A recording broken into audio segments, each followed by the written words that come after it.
April 27. From Judges. Chapter 7. So Jerubbaal, that is, Gideon, and his army got up early and went as far as the spring of Harod. The armies of Midian were camped north of them in the valley near the hill of Moreh.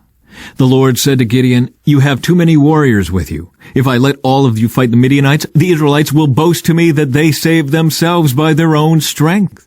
Therefore tell the people, whoever is timid or afraid may leave this mountain and go home." So 22,000 of them went home, leaving only 10,000 who were willing to fight. But the Lord told Gideon, "There are still too many. Bring them down to the spring, and I will test them to determine who will go with you and who will not." When Gideon took his warriors down to the water, the Lord told him, "Divide the men into 2 groups. In one group, put all those who cup water in their hands and lap it up with their tongues like dogs. In the other group, put all those who kneel down and drink with their mouths in the stream." Only 300 of the men drank from their hands. All the others got down on their knees and drank with their mouths in the stream. The Lord told Gideon, "With these 300 men I will rescue you and give you victory over the Midianites. Send all the others home." So Gideon collected the provisions and ram's horns of the other warriors and sent them home. But he kept the 300 men with him. The Midianite camp was in the valley just below Gideon. That night the Lord said, "Get up, go down into the Midianite camp, for I have given you victory over them. But if you are afraid to attack, go down to the camp with your servant Purah. Listen to what the Midianites are saying, and you will be greatly encouraged. Then you will be eager to attack." So Gideon took Purah and went down to the edge of the enemy camp. The armies of Midian, Amalek, and the people of the east had settled in the valley like a swarm of locusts. Their camels were like grains of sand on the seashore, too many to count. Gideon crept up just as a man was telling his companion about a dream. The man said, "I had this dream, and in my dream a loaf of barley bread came tumbling down into the Midianite camp. It hit a tent, turned it over, and knocked it flat." His companion answered, "Your dream can mean only one thing. God has given Gideon, son of Joash the Israelite, victory over Midian and all its allies." When Gideon heard the dream and its interpretation, he bowed in worship before the Lord. Then he returned to the Israelite camp and shouted, "Get up, for the Lord has given you victory over the Midianite hordes." He divided the 300 men into 3 groups and gave each man a ram's horn and a clay jar with a torch in it. Then he said to them, "Keep your eyes on me. When I come to the edge of the camp, do just as I do. As soon as I and those with me blow the ram's horns, blow your horns too, all around the entire camp, and shout, 'For the Lord and for Gideon.'" It was just after midnight, after the changing of the guard, when Gideon and the 100 men with him reached the edge of the Midianite camp. Suddenly they blew the ram's horns and broke their clay jars. Then all 3 groups blew their horns and broke their jars. They held the blazing torches in their left hands and the horns in their right hands, and they all shouted, "A sword for the Lord and for Gideon!" Each man stood at his position around the camp and watched as all the Midianites rushed around in a panic, shouting as they ran to escape. When the 300 Israelites blew their ram's horns, the Lord caused the warriors in the camp to fight against each other with their swords. Those who were not killed fled to places as far away as Beth-shutta, near Zererah, and to the border of Abel-meholah, near Tabith. Then Gideon sent for the warriors of Naphtali, Asher, and Manasseh, who joined in chasing the army of Midian. Gideon also sent messengers throughout the hill country of Ephraim, saying, "Come down to attack the Midianites. Cut them off at the shallow crossings of the Jordan River, at Beth-barah." So all the men of Ephraim did as they were told. They captured Oreb and Zeeb, the 2 Midianite commanders, killing Oreb at the rock of Oreb and Zeeb at the winepress of Zeeb. And they continued to chase the Midianites. Afterward the Israelites brought the heads of Oreb and Zeeb to Gideon, who was by the Jordan River. Then the people of Ephraim asked Gideon, "Why have you treated us this way? Why didn't you send for us when you first went out to fight the Midianites?" And they argued heatedly with Gideon. But Gideon replied, "What have I accomplished compared to you? Aren't even the leftover grapes of Ephraim's harvest better than the entire crop of my little clan of Abiezer? God gave you victory over Oreb and Zeeb, the commanders of the Midianite army. What have I accomplished compared to that?" When the men of Ephraim heard Gideon's answer, their anger subsided. Gideon then crossed the Jordan River with his 300 men, and though exhausted, they continued to chase the enemy. When they reached Succoth, Gideon asked the leaders of the town, "Please give my warriors some food. They are very tired. I am chasing Zebah and Zalmunna, the kings of Midian." But the officials of Succoth replied, "Catch Zebah and Zalmunna first, and then we will feed your army." So Gideon said, "After the Lord gives me victory over Zebah and Zalmunna, I will return and tear your flesh with the thorns and briars from the wilderness." From there Gideon went up to Peniel, and again asked for food, but he got the same answer. So he said to the people of Peniel, "After I return in victory, I will tear down this tower."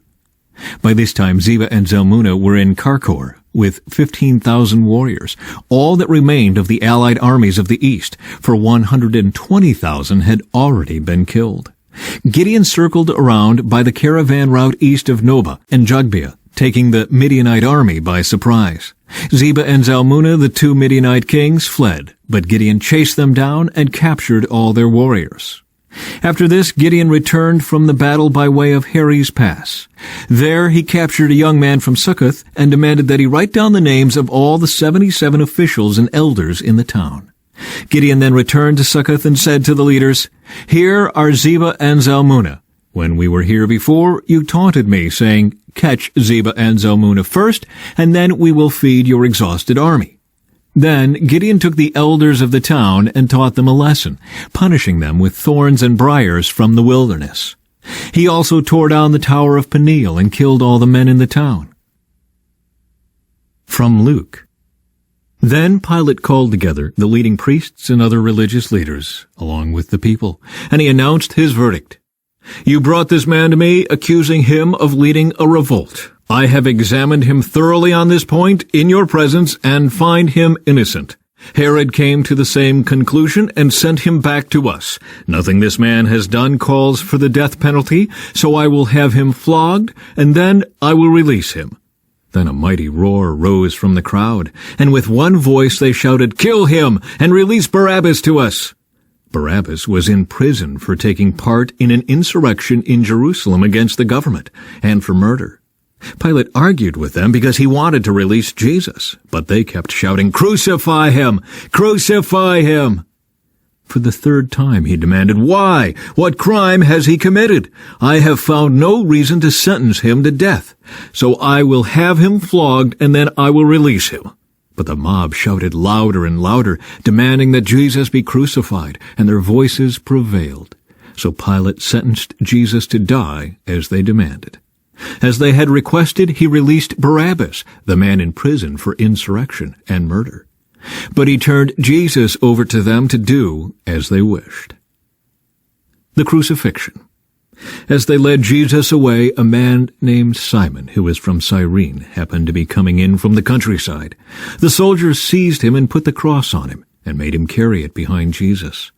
A large crowd trailed behind, including many grief-stricken women. But Jesus turned and said to them, "Daughters of Jerusalem, don't weep for me, but weep for yourselves and for your children.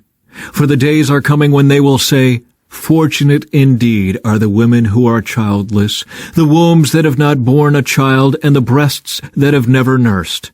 People will beg the mountains, 'Fall on us,' and plead with the hills, 'Bury us.' For if these things are done when the tree is green, what will happen when it is dry?" 2 others, both criminals, were led out to be executed with him. When they came to a place called the Skull, they nailed him to the cross, and the criminals were also crucified, one on his right and one on his left. Jesus said, "Father, forgive them, for they don't know what they are doing." And the soldiers gambled for his clothes by throwing dice. The crowd watched, and the leaders scoffed. "He saved others," they said. "Let him save himself if he is really God's Messiah, the chosen one." The soldiers mocked him too, by offering him a drink of sour wine. They called out to him, "If you are the King of the Jews, save yourself."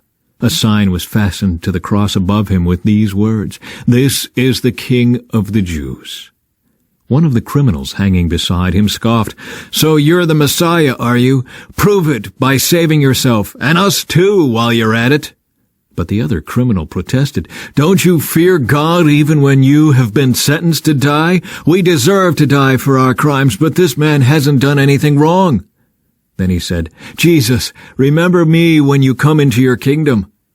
And Jesus replied, "I assure you, today you will be with me in paradise."